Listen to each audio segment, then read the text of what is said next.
Have you ever wondered what games you should keep or you should lose?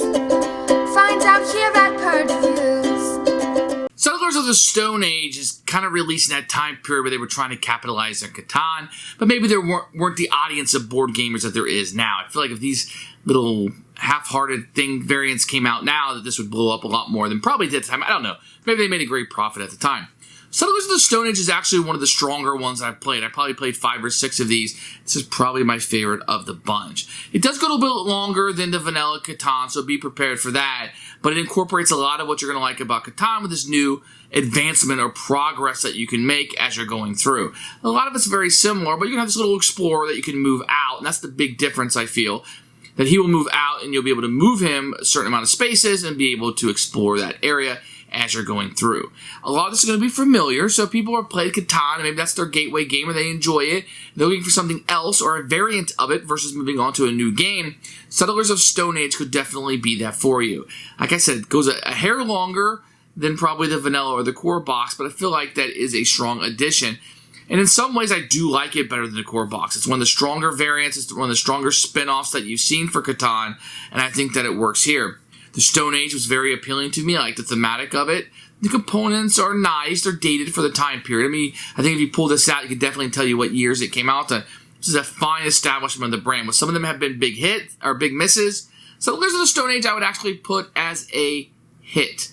This is a pretty good one. So if you ever liked Catan, this might be a variant that you want to check out. So here's Settlers of Stone Age. The box is a little bit cheaper than what it looks like here. You have a rule book, which we'll take a look at in a few minutes. You're going to get a board that will be placed on top. And then this will be kind of your insert. As you can tell, everything just kind of goes everywhere because it's not a very good custom insert. You're going to get these tracks here that will tell you all the costs. These will be the player aids that you'll have.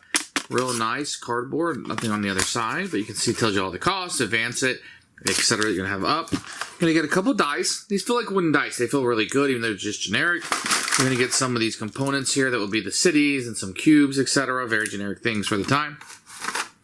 Any number of cards you're going to have. You can see the resources are just resources, kind of printed on there, very generic that you're going to have here. And then you're going to have these little people, guys, that will be worth victory points that will come out. Everything is fine. It's about what you would expect from this time period. You can see the Neanderthal and the Sabertooth. You know, this is not very good standees. I don't like the artwork on it. It's okay. Nothing great to kind of write home about. And here's the board. You can see some tracks across each side of it. You're going to have the different areas that you're going to see. Here's Africa, Europe, Australia, etc. You're going to have. Now, these are all set up, so you can't change it. You can't move anything around, etc. So it's going to have the same static setup. You're going to have the same static setup every time that you play. You're going to have some places here, but it's a little different setup than a normal Catan that you're going to see. Here's the rulebook for Settlers of Stone Age. It'll probably take you about 15 or 20 minutes to get through it. You can see the components here are listed on the front, but no pictures.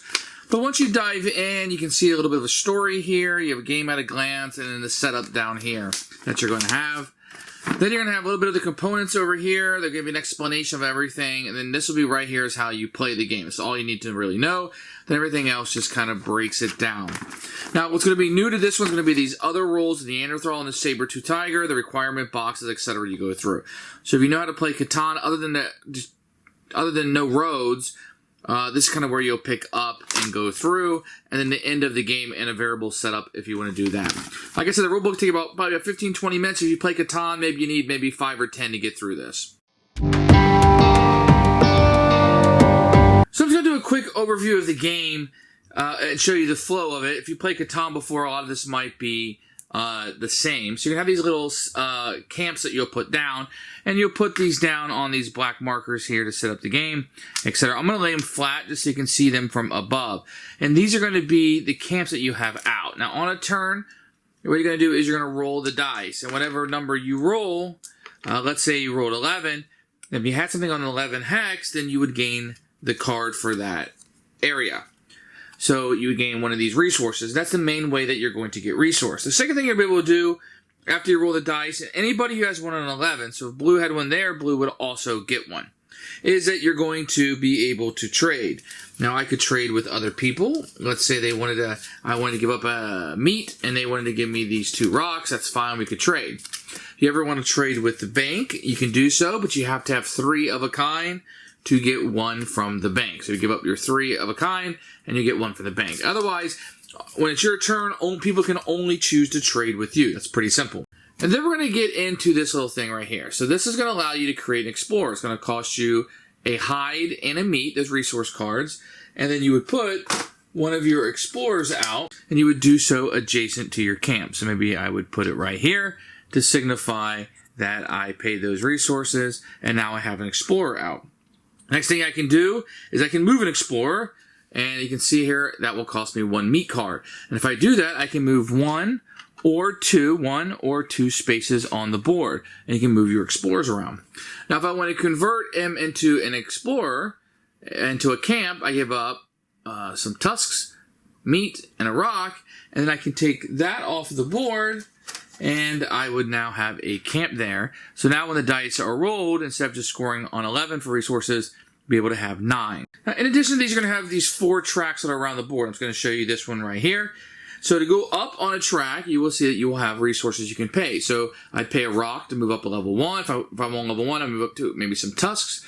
3 would be a rock and a tusk. Level 5 would be a hide, rock, and some tusks. And you would move your marker just up this area here.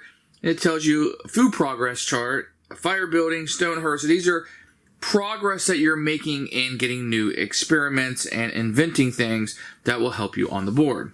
In addition to this, you're going to have these 2 guys, the Neanderthal and the saber-toothed tiger. The Neanderthal is going to go through here within Africa and Asia, and he will kind of move around as people want. As for the saber-toothed tiger, he's going to be over here in Australia, and he can reach over here into the Americas also. So the way they work is if a 7 is ever rolled on the dice, then you can move this person around, and I'm just going to place it down so you can see it. And then he will be here, say, on this hex. So if 11 was ever rolled in the future, then any 11 that this person's on, or the saber-toothed tiger is on, will not produce. So if we'll put the saber-toothed tiger on number 9. So if that 9 is rolled, anybody who had one of their camps on that space could not produce goods. So you'll want to, whenever 7 is rolled, move this somewhere that might hurt your opponent, but not hurt yourself. Another thing I want to show you are these requirement boxes. So this will tell you how far you have to be up on some of the tracks. And the tracks will correspond to the numbers here on the boxes. So that's why you want to move up these tracks, is in order to get into those spots. So as you move up these tracks that are on the sides of the boards and up here, you'll be able to go into these locations. And you continue to do this, you continue to put camps out, you continue to put your explorers out, move around the board, and move up these tracks, scoring as many victory points as possible. As soon as somebody scores 10 victory points, they become the winner of the game. Who should buy this game? If you play Catan, or you like Catan, maybe you want to start with Catan. This is a nice variant to start with. I think it works very, very well. You like the Stone Age theme. I think that comes through in it. I think you'll like that pretty much.